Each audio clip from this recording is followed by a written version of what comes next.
So SAFE is a ecosystem, the same way if you look at aviation standards. If Mm, there's the people who create the standard then can't test and verify it. It has to be separation. Those separations are really important. So we've developed a SAFE council who will be the ones going through the taxonomy of 1 to 10, but then that comes down to Safe Labs, where Safe Labs will be verifying other companies of their safety standards that will be developed and created. So if we can protect children first, we can protect all of humanity, but it has to start with the most vulnerable. So SAFE operates through 4 structurally independent entities. Each has a defined function without controls to the other. So they're all independent, but they're enforced through the governance structure with legal separation. We need to define the risk classifications that protect our children online, that we need children protected online in real time, not after something occurs, before it happens. So what we're developing in SAIL, which is the implementation of the on-device safety AI layer, that is keeping children safe online with their consent and teaching them their relationship patterns, because a lot of these apps will work after the fact, not before. When we get to classification 10, that's crisis. That's where we need a specialist person contacting that child within 60 seconds to ensure that their nervous system stays regulated and we save a life. That's it. So why is it different? Because every single person that has a seat at that table is accountable to each other and themselves, and they must remain neutral, because it's not about their opinion. We are going to ensure that we come back with what's working. And it's not going to happen overnight. We know that. It can take 7 years to get one policy, but we need to build something that's so undeniable that happens. The UL Research Institute, when they started almost 140 years ago, Merrill saw something. He saw a problem that nobody else saw.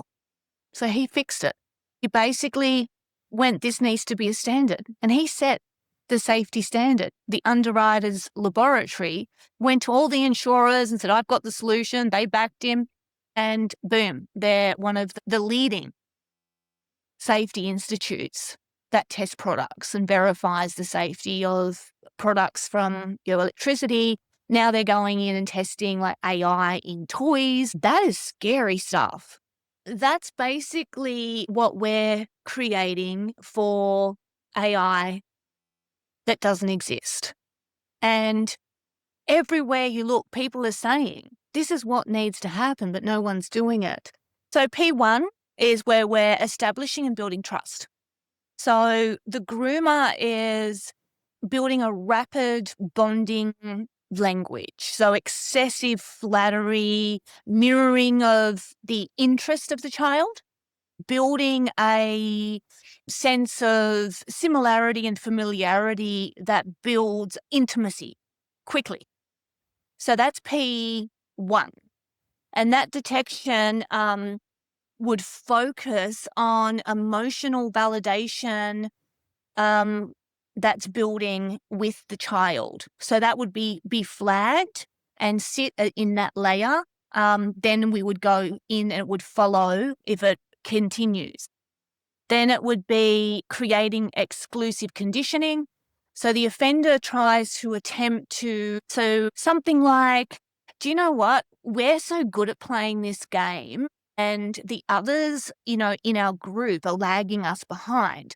We should just go and come and play just with me, and then I will give you extra credits, and then you'll be able to level up, and then you'll be the head of the game. We get on so well. I'd like to be able to chat with you outside of here. Do you have WhatsApp? What's your phone number? So it's trying to isolate and bring exclusive conditioning that mm, feels good. The third stage is boundary desolation. So that's where the offender tests and erodes personal boundaries through consistency. So starting to getting a bit more comfortable, right? I know you well enough, so now I can be a little bit more comfortable and I might just have little sexual innuendos or prying into sensitive information. So it's trying to build an intimate connection for photos or sending photos, requesting for selfies. They don't even have to be sexual, but anyone trying to see what your child looks like is a part of a grooming. It happens very nuanced. And this is where a lot of these apps and stuff don't pick up on the very nuanced performance of a predator.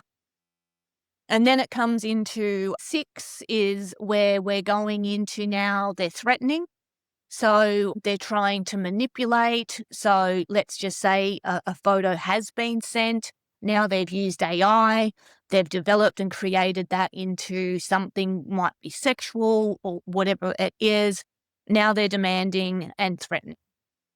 So using intimidation language or threats to try and get more photos or out of the child. Then 7 is when it comes into the financial side, when they're trying to get money and distort the child for money. Or any human being. Like, this is not just children. This is happening to the elderly. This is happening in dating sites. Now, you can do all the education in the world. You can go through and you can teach your children about not doing this. But how does it feel when you feel like you trust someone? Let that sink in for a moment, because it can feel like you trust this person. It's been built. This is all designed to get to this point. Now, when something happens that has never happened in your life before, that puts you in survival and triggers your nervous system reaction to be dysregulated, nothing prepares you for that. They've been told your life is ruined. We're sending this to your pastor of the church, to your principal, to your parents. Everyone's going to know about this. You will never work again. You have to give us money to stop us from sending these photos. Okay. 9 is where the crisis signal and acute distress is activated. This is where the target, the child or the victim of the predator, feels hopeless and doesn't know what to do.